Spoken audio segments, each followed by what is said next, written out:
We just turned this around. These are from moments ago in Dubai in the UAE. This is catastrophic right here. These are unbelievable images of a massive fire engulfed a 67-story building in Dubai Marina, prompting authorities to evacuate nearly 4,000 people. The incident triggered chaos as many residents reported. Dubai Marina, the name alone used to mean something. 300 yachts, 55,000 residents, restaurants with waiting lists that stretched weeks. Dubai Marina was not just a place, it was proof. Proof that ambition, poured into desert sand, could become the most desired address on the planet. Walk it today. Count the boats, count the open restaurants, count the people. The numbers do not lie. Dubai Marina, that's one of the tallest residential blocks on Earth, and it's Monday in the United Arab Emirates. Typically, this is the start of the working week, but roads and highways are devoid of traffic. And what they are saying right now should concern every person watching this, because Dubai Marina did not slowly decline. It collapsed quietly, quickly, and in full public view. The question is not whether it happened. The question is why no one warned you. Stay with us. What we reveal in the next few minutes will change the way you see Dubai forever. The city that sold a dream. That moment came in February 2026. It did not arrive with sirens or headlines. There was no single announcement, no dramatic collapse, no one morning where residents woke up and understood that something fundamental had changed. That is never how belief dies. Belief dies slowly, then all at once, in the quiet accumulation of small signals that most people choose to ignore until they can no longer afford to. The first signal had actually come months earlier, in the autumn of 2025, when 3 major financial institutions quietly revised their Gulf exposure ratings. It was buried in quarterly reports that nobody outside of boardrooms was reading. Then came the whispers at industry dinners, the kind of conversations that happen between the third drink and the bill arriving, where people say things they will deny saying the next morning. Developers were sitting on unsold inventory. Off-plan buyers were requesting extensions. A few were asking for exits. Still, on the surface, Dubai Marina looked exactly as it always had. The promenade was lit, the yachts were docked, the rooftop bars were full, the Instagram posts continued. A place like Dubai Marina is very good at performing health even when the underlying numbers are beginning to tell a different story, because so much of its value was always tied to the performance itself. But in February 2026, the performance cracked. A significant cluster of institutional investors, pension funds and sovereign-adjacent vehicles operating out of Singapore and Zurich simultaneously moved to liquidate mid-tier marina holdings. Not catastrophically, not in a panic. They moved the way experienced money always moves. Quietly, efficiently, and early enough that most people in the market had not yet understood what the movement meant. By the time retail investors noticed the listings accumulating, the smart money had already repositioned. Vacancy rates, which had held below 5% for 3 consecutive years, crossed 7% within 6 weeks. It was a number that, in isolation, would not alarm most people. 7% vacancy is not a crisis. In most markets, it is barely a footnote. But Dubai Marina was not most markets. Dubai Marina had been built on a different kind of mathematics, the mathematics of perception. And in a market where value is partly constructed from the belief that everyone wants to be here, a sudden visible softening does not just affect prices, it affects the story. And once the story starts to change, everything built on top of it becomes unstable.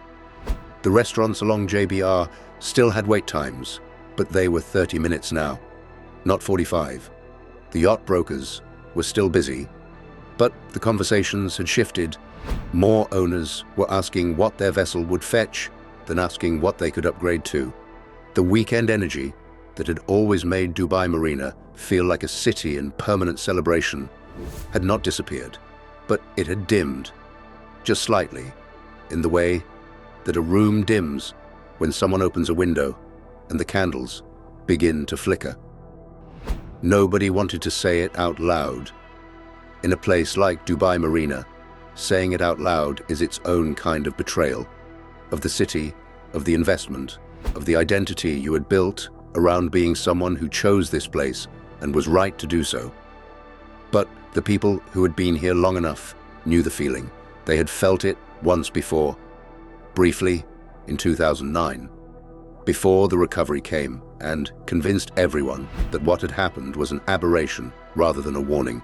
This time, the recovery was not immediate. This time, the signals kept coming. And this time, the people who had built their entire sense of self around this marina, this skyline, this particular version of the dream, they were left with a question that no amount of rooftop views could answer. What happens to the feeling when the belief runs out?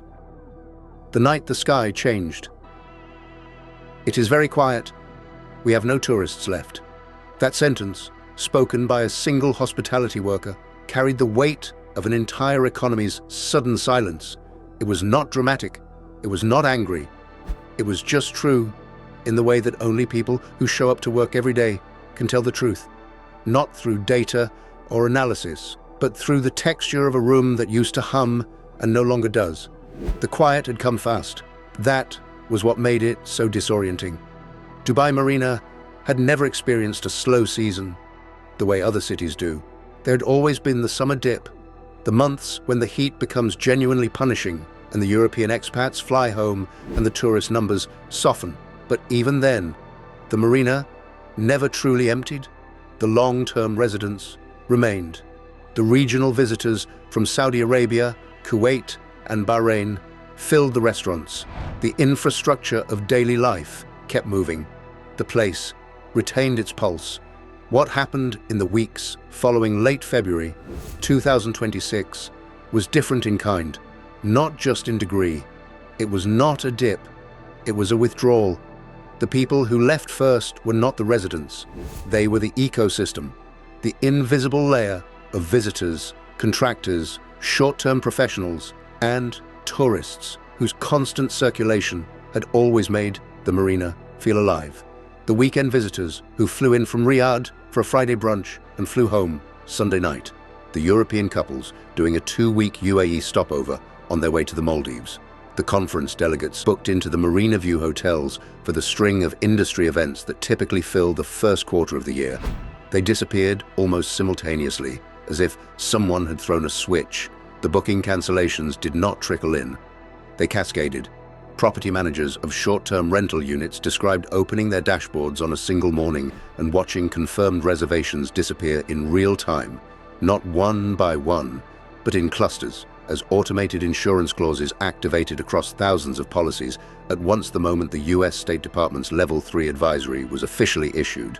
The State Department has issued a worldwide travel advisory for Americans traveling abroad, especially those traveling to the Middle East. There was no negotiation, no rescheduling. The clause triggered. The booking vanished. The calendar went white. For many owners, those bookings had represented months of projected income. Some had purchased marina apartments specifically as short-term rental vehicles, bought on the logic that Dubai's tourism numbers were structurally reliable, that the city had decoupled itself from regional risk, that a property in the marina was as close to a guaranteed yield as real estate could offer. That logic had worked for years. It had worked so consistently that it had stopped feeling like a bet and started feeling like a fact. February 2026 reminded the market that it had always been a bet. The hotel corridors told the same story. Staff who had spent years working through sold-out seasons, managing wait lists, coordinating with concierge teams to handle the overflow. They were now walking through lobbies with almost no one in them. The breakfast service that had required 3 seatings was down to 1, then optional. The pool attendants were setting out lounges for guests who never arrived. The valet team stood at entrances where no cars were pulling up. Some properties responded with discretion. Rate cuts were offered quietly through loyalty programs and travel agent channels to avoid the optics of a public markdown. Others moved faster, slashing rack rates by 30 or 40% and publishing the reductions openly, calculating that visible urgency was preferable to invisible vacancy. Neither strategy worked particularly well. The problem was not price. when people are watching missile intercepts. These are unbelievable images of a fire at it's the Address Hotel. Authorities right now are on site trying to address this, but this is a luxury hotel in Dubai. From a marina balcony, the decision to leave or to not arrive in the first place is not a negotiation about cost. It is a recalibration of what the place actually is, and what the place actually was in those weeks was something Dubai Marina had never been designed to be. It was uncertain, not dangerous necessarily, not destroyed, not even by most technical measures in crisis, but uncertain. And for a city whose entire value proposition had been built on the elimination of uncertainty, on the promise that this particular patch of reclaimed desert was somehow insulated from the instability surrounding it, uncertainty was the one thing it could not absorb without cost. The silence in the spinneys on a Thursday evening was not just a retailer's problem, it was a signal. And in a city that ran on signals, everyone who was paying attention understood what it meant, where the yachts went. The water that took less than 30 years to transform from desert floor into the Arab world's most expensive leisure infrastructure is beginning, very slowly, to remember what it was before. That sentence sounds poetic. It is also, in measurable and documented ways, literally true. Water has memory in the sense that it responds to what is done to it. And, perhaps more importantly, to what is no longer being done to it. For nearly 2 decades, Dubai Marina's canal was one of the most intensively managed bodies of water in the world. The engineering required to keep 3.2 kilometers of saltwater canal clean, navigable, visually pristine, and commercially viable in a desert climate was extraordinary. It did not happen passively. It happened because an enormous amount of money, attention, and daily maintenance effort was continuously applied to prevent the natural environment from reasserting itself. That effort is now, in places, beginning to falter. Not collapse, falter. The distinction matters, because what is happening in the marina today is not a disaster. It is something quieter and in some ways more instructive. It is the early arithmetic of neglect. The point at which the cost of maintaining something as it was begins to outpace the economic justification for doing so. The reduced dredging schedules are the most technically significant change. Dredging is not cosmetic maintenance. It is the structural foundation of the marina's function. Dubai Marina's canal was not a naturally deep body of water. Its navigational depth was engineered and continuously re-engineered, because the desert geography that surrounds it is always at a geological pace, trying to reclaim the floor without regular dredging. In Phase 1 of the Dubai Water Canal project, with works including excavation and casting of concrete piles. Sediment accumulates, slowly at first, then faster, and once a berth silts to a certain depth, the larger vessels that define the marina's identity can no longer use it. A 40-meter super yacht requires minimum draft clearance. Remove the dredging budget, and you do not just lose the aesthetics. You lose the category of vessel entirely. The water quality reduction from 3 times weekly testing to weekly testing is, by itself, a manageable change. Water quality does not deteriorate in days, but testing frequency is also a proxy for something else. It reflects how closely the operation is being watched, how quickly problems are being identified, and how much budget has been allocated to early intervention versus reactive response. Moving from 3 tests to 1 is not a crisis. It is a signal that the operating budget has contracted, that priorities have been revised, and that the standard of maintenance is being quietly recalibrated downward. The surface film developing near the dock edges in the northern berth sections is the visible result of that recalibration. Still water in a warm climate develops algae. In a functioning marina with active vessel traffic, the constant movement of water from boat wakes, propeller wash, and hull displacement disrupts the conditions that algae need to establish. When the boats leave, the water stops moving. When the water stops moving, the surface begins to settle. When the surface settles for long enough, things begin to grow. None of this is irreversible. A week of proper maintenance attention and the film is gone. A season of resumed dredging and the navigational depth is restored. The canal is not dying, but the canal is no longer being treated as the premium asset it once was. And that shift in treatment, sustained over months rather than weeks, compounds in ways that become progressively more expensive to undo. There is a broader metaphor here that Dubai Marina's residents understand, even if they prefer not to say it aloud. The canal was never just infrastructure.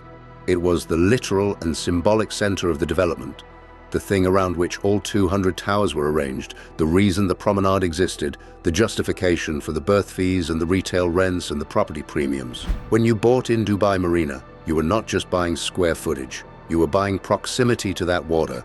You were buying the view, the light, the movement, the life that a busy marina generates around itself. Water with boats in it looks entirely different from water without them. It sounds different. It feels different to stand beside. The wooden dock planks are still there. The metal cleats are still bolted in.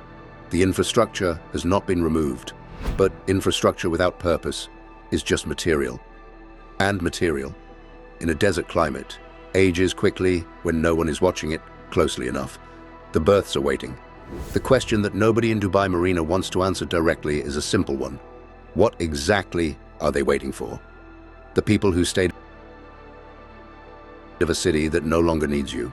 That sentence lands differently depending on who is saying it. For the mortgage holder on the 43rd floor, not being needed by the city is a financial catastrophe with a timeline attached, something to be managed, negotiated, survived. For the restaurant owner on JBR, it is a slow erosion of the identity she built around this place and what it meant to succeed here.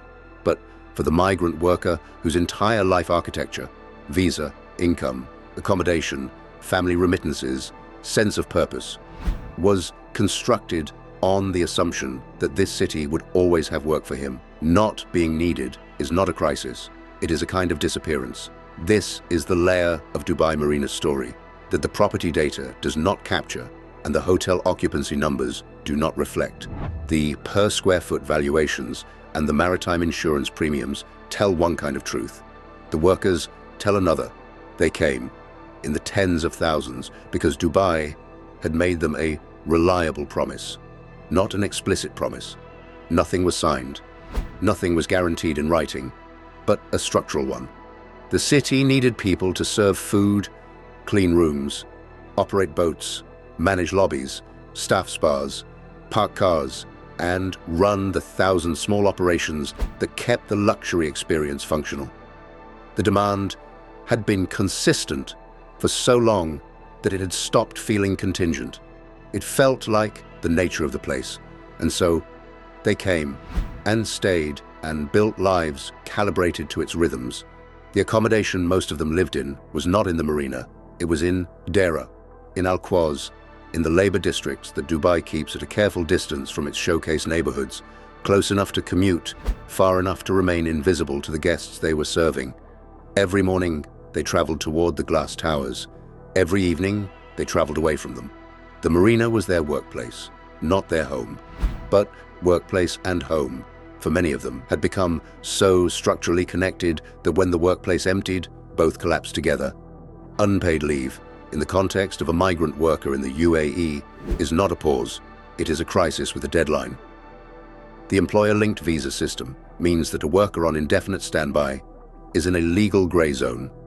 Technically, still sponsored. Technically still present.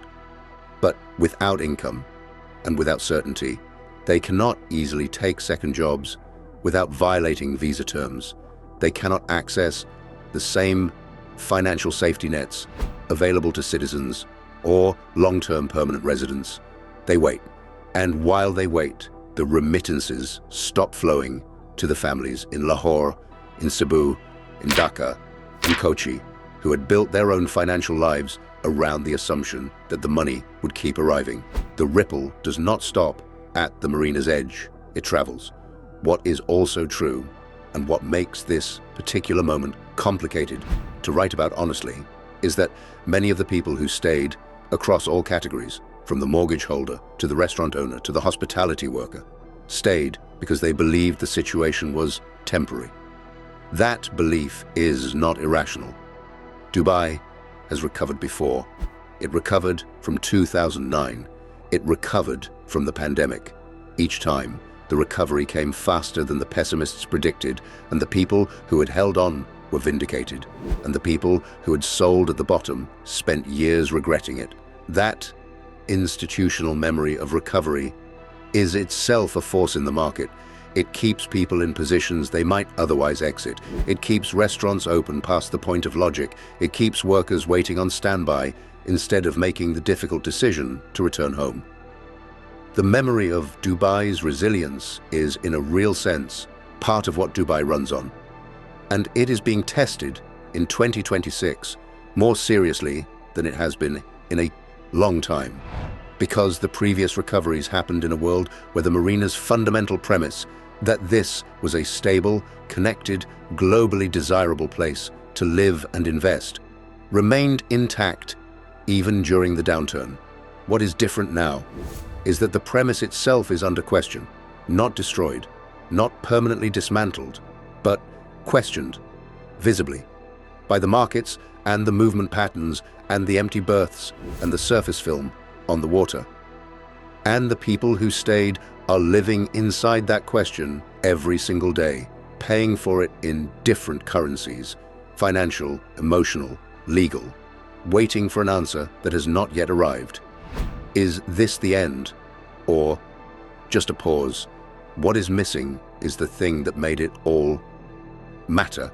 And that thing, belief, confidence, the quiet certainty that this place was worth what it cost, is the hardest asset to value on a spreadsheet and the hardest to recover once it has been shaken.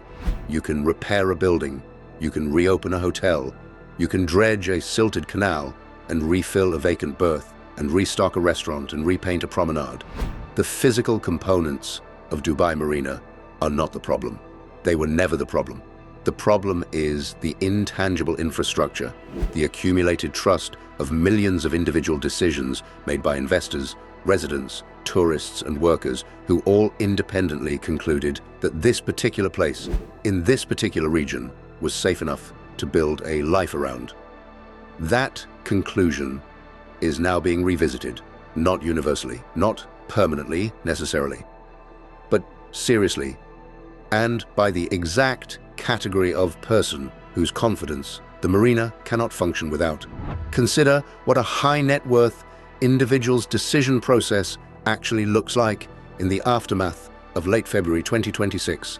It is not emotional, it is not panicked, it is a portfolio review. It is a conversation with a wealth manager who pulls up the risk-adjusted return on the Dubai property holding and compares it line by line against alternatives.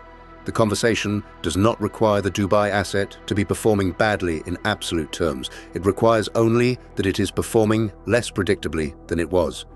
Uncertainty in that conversation has a price, and the price is high enough that even a temporary geopolitical shock, one that everyone agrees is probably going to resolve, is sufficient justification to reduce exposure, rebalance, and wait.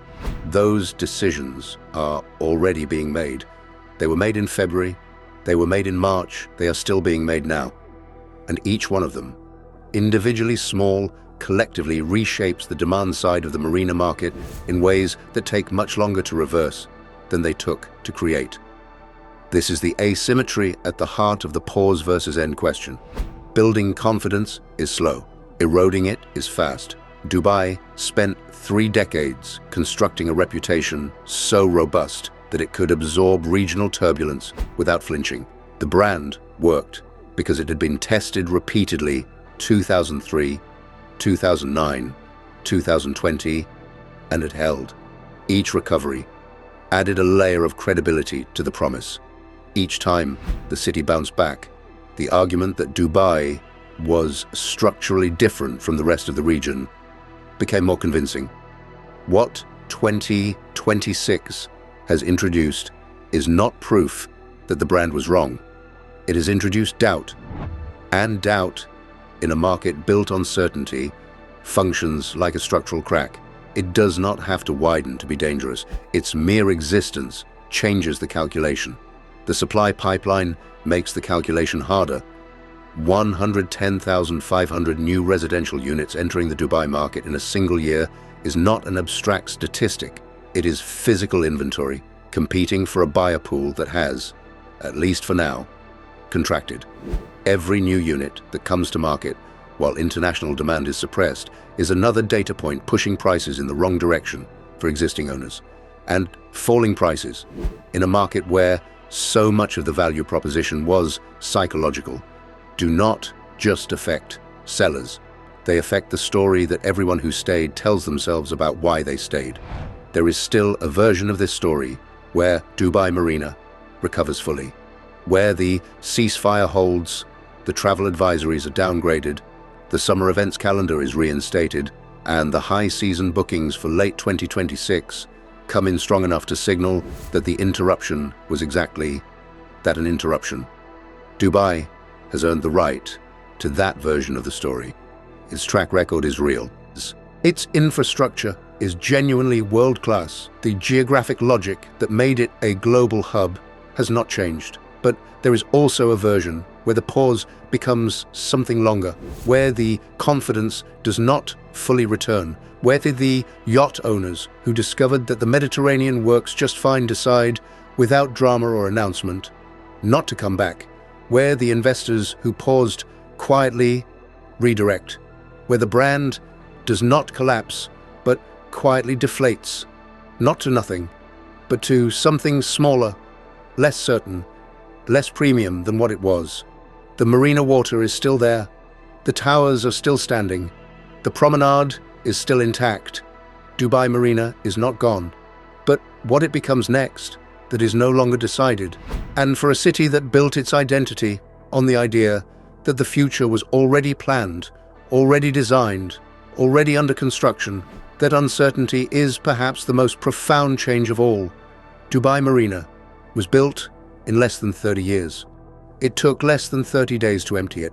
That is not a story about war or geopolitics or real estate markets. That is a story about the nature of confidence, how fast it builds, and how much faster it can disappear.